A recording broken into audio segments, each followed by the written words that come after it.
Hey Virgo, welcome to my channel. So this is going to be your general love reading for September. I'm going to be doing September 2018. I'm going to be doing the you and them spread in this one. If this resonates with you, please feel free to check out the extended in the description box below. Also, I've got some openings for personal readings. That information will be in the description box below too. Thank you so much. Gratitude sincerely for all of you who tune in, who are supportive and loving and accepting of each other and on this journey together. Thank you for liking, sharing, subscribing. Thank you for helping bring up the vibrations around us. It's just beautiful. Thank you so much. I truly, truly am grateful to be able to do this when I can, and I really appreciate that support. So thank you for being here. Before I start crying like a baby, let's go ahead and jump into this and see what comes up for you. I've already shuffled up this deck. I got this for my birthday, so I'm super excited to use it. I've used it, I think. But, you know. Anyways, I'm still excited to use it. First card. Ooh, look, right off the gate we got the Death.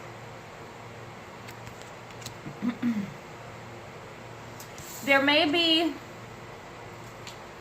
For some of us, we've been going through a really difficult transformation. I feel like that has been full of sorrow. The first thing I'm drawn to is the tear on her cheek and this feeling of something that is incomplete, that hasn't ended, but it's ended still. Like there's like something has been in a long process of change, perhaps. But my attention is also drawn back to these two towers back here. You see that these two towers are still standing. They're not broken. And so that tells me that with that sun that's peeking out right behind them. So there is still, for a lot of you, there is still a solid foundation in a situation in the past, perhaps, that has to go through some sort of transformation. Maybe some of you have been waiting for this transformation to take place.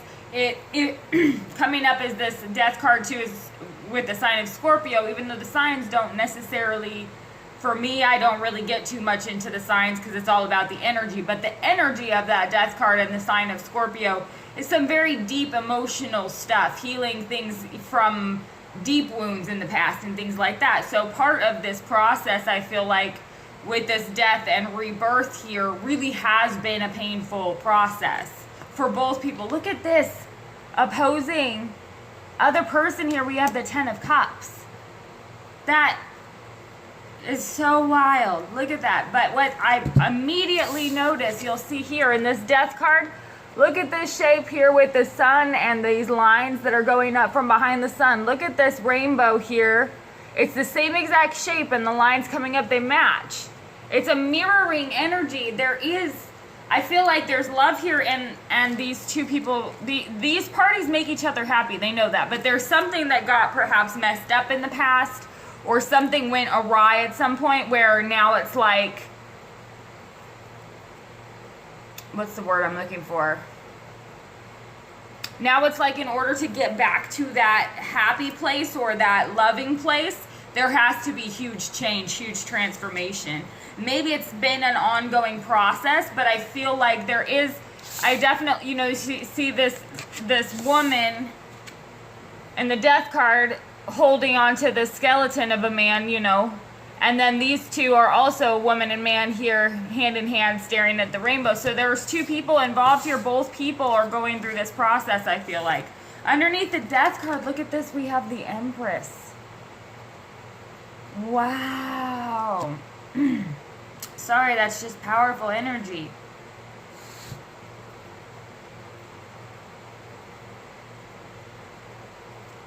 I feel like for this person over here, there's a huge transformation taking place. This isn't just a little bit of a change. This isn't just a little bit of, you know, tweaking. This is literal death, and then the Empress is the one who has the capability to bring, you know, bring something from the fifth dimension or from the spirit realm or whatever you want to call it into the physical world as life. And the energy of the ability is this huge transformation taking place to become who they're truly meant to be. I feel like it's really, really powerful. And this Empress in this card here, she's pregnant, so she hasn't given this birth yet. And it's right underneath this Death card. So this transformation is still taking place. It's very powerful energy. And I'm drawn to the robin too on her shoulder. For me, and I think a lot of readers, but for me in the tarot especially, birds are representative of things that come and go, you know, because they go with the seasons, and they always, well, when I say come and go, I don't mean come and go. What I mean is that they always return. It's something that returns. And so when I pick them out in the cards, it to me feels like it's either a situation coming back around that you've been in before that you need to learn the lesson from, and perhaps the same exact situation or the same, you know, type of situation presents itself, and you're going through this transformative process of recognizing and learning from those. That could be for a lot of you. For others of you, it's literally somebody from your past that you're being presented with, you know, the same situations from the past or things like that, and having to make a different decision. Underneath the 10 of Cups, we have the 9 of Wands. So I feel like this person on this side, we have 10 and 9. So things are, again, at this end here, it's a completion of something coming through, I feel like, because we're almost at the end of it.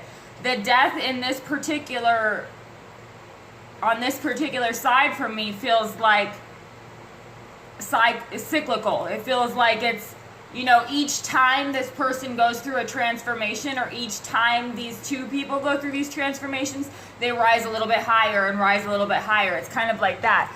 This 9 of Wands to me is somebody who really has put in so much work to just be happy. Like, I feel like there's some kind of dynamic here between these two parties where it's like it's really hard work to be happy, but you're happy together. So it's like I know why it's such hard work. I don't know why we do it, but we do it because we're happy. But it sucks to have to work. It's kind of like that. It's tough. So, and the 9 of Wands, you know, it's this battered and bruised energy. And I feel like part of this is from this transformation taking place, it's kind of beat the hell out of this person over here. Let's see what's underneath. Look at this. Wow. Okay, so underneath the Empress and the Death, we have the 9 of Pentacles. Right? 1, 2, 3, 4, 5, 6, 7, 8, 9. Yes. 9 of Pentacles. Again with the bird, that's returned to her here. 9 of Pentacles, though, is that card of self-sufficiency, complete confidence in the self. Trust in the self. That's what I'm getting here. So, okay, so we've got this situation on this side with the Death and the Empress and the 9 of Pentacles. This person is going through a transformation to the point that they are going to remember who they are. This 9 of Pentacles, I feel like with this Empress, comes in as like a remembrance or a re-acknowledgement of, okay, it's time to be me again. Like, enough screwing around, no more messing around, let's get down to business. And this 9 of Pentacles here is somebody who's in, yes, she is alone and she's independent, but for me, that comes through more as independence. It comes through as somebody who is not codependent on anybody to be around. So somebody really needed to come into their own and step back into their confidence, I feel like, on this side. And that's what's happening, I feel like, with the transformation that's taking place. Albeit, this I don't feel like has been a fast process. Yeah, because underneath, okay, so underneath the 10 of Cups, 9 of Wands, we have the 3 of Pentacles. The 3 of Pentacles here is fun for me because they all are the same about size, height, you know, they're peers to each other. And the idea behind the 3 of Pentacles is all about, in this instant for me, it comes through as teamwork. It comes through as I feel like there's a strong friendship foundationally, perhaps, between these two parties. And this 3 of Pentacles is about that, getting back down to the roots of who we are. And so it's been a long journey, but we do make each other happy. And this process, I feel like both parties in each process, each time they go through a certain cycle with each other, they're moving to the next level. So there is progress being made, even though it's a long and difficult process. But I feel like for a lot of you, the friendship is where this has to get back to, or to the teamwork part of it, the part where we're working specifically together towards a common goal. And what's the energy of this relationship? The Ten of Wands. And it's a bird literally trying to carry the wands. Wow, that's so cool. Okay, so to me that definitely comes through as it's hard work for these two parties. It's always hard work for them to get through this together, but they make each other very happy, and it's pushing each of them towards growth. So I feel like at this point in where the cycle is, it's been through this long, hard process. There is a huge transformation taking place where somebody is stepping up and somebody else is getting back to the root of things. Like, let's get down to the friendship, the foundational level. And it's hard work for these two. It really is. This Ten of Wands here. But I feel like part of the significance with the bird here too is that you're drawn together for a reason, that this is not supposed to be easy for a reason. And I feel like the more that you acknowledge the lessons that you're learning here, the more powerful that's going to be, because you'll be able to see the progress that's being made. I know that this is pretty specific coming through, but that's what I've got. So thank you so much for tuning in, Virgo. Please check out the extended if this resonated with you, and I will speak with you soon.